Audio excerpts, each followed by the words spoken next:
Bismillahirrahmanirrahim. Assalamu alaikum viewers. This is Mohammad Irtaza Beg and you are on Unique Square. So video کو start کرنے سے پہلے میں چاہتا ہوں کہ آپ چینل کو سبسکرائب کر لیں اور بیل آئیکن کو لازماً پریس کیجیے گا تاکہ آنے والی ہر نئی ویڈیو کی نوٹیفیکیشن آپ کو موصول ہو سکے۔ آج ہم بات کریں گے کہ ارطغرل غازی کون تھا اور اسلامی تاریخ میں اس کا نام کیوں زندہ ہے۔ ارطغرل غازی 13ویں صدی کے اناطولیہ ترکی کی تاریخ سے ماخوذ ایک عظیم و شان داستان ہے۔ ایمان، انصاف اور محبت کی روشنائی سے لکھی ایک بہادر جنگجو کی کہانی جس نے اپنی ثابت قدمی اور ہمت سے نہ صرف اپنے قبیلے بلکہ تمام عالم اسلام کی تقدیر بدل ڈالی۔ ارطغرل غازی کا مکمل نام ارطغرل بیگ سلجوقی تھا۔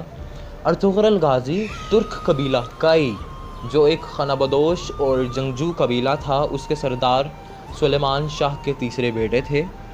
13ویں صدی میں جب عرب زوال پذیر ہوئے تو 600 سال تک وہ اپنی صفات کھو چکے تھے، اور دوسری طرف چنگیز خان کی قیادت میں منگولی فوج نے تباہی مچائی ہوئی تھی۔ منگولوں کی سلطنت برصغیر یورپ اور چین تک پھیل چکی تھی۔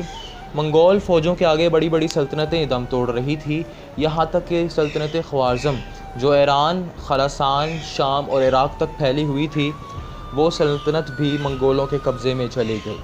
پھر ترک قبائل نے ہجرت کرنا شروع کر دی، جن میں ایک قبیلہ کائی تھا جو ایک جنگجو اور بہادر قبیلہ تھا۔ قبیلے نے سلیمان شاہ کی قیادت میں شام کا سفر شروع کر دیا۔ دریائے فرات کو عبور کرتے ہوئے سلیمان شاہ کا انتقال ہوا۔ اب ہوا کچھ یوں کہ قبیلہ منتشر ہو گیا۔ سلیمان شاہ کے 2 بڑے بیٹے قبیلے کے کچھ ساتھیوں کے ساتھ دوسرے ملک روانہ ہو گئے، اور سلیمان شاہ کا تیسرا بیٹا ارطغرل جو کہ ایک بہادر بیٹا تھا، اس کو قبیلے والوں نے اپنا سردار بنا لیا۔ اب ہوتا کچھ یوں ہے کہ 2 لشکر آپس میں لڑ رہے ہیں، اور ارطغرل دیکھتا ہے کہ ایک لشکر ہار رہا ہے اور ایک لشکر جیت رہا ہے۔ ارطغرل اپنے قبیلے والوں کو کہتا ہے کہ جو ہار رہا ہے لشکر اس کی مدد کرو۔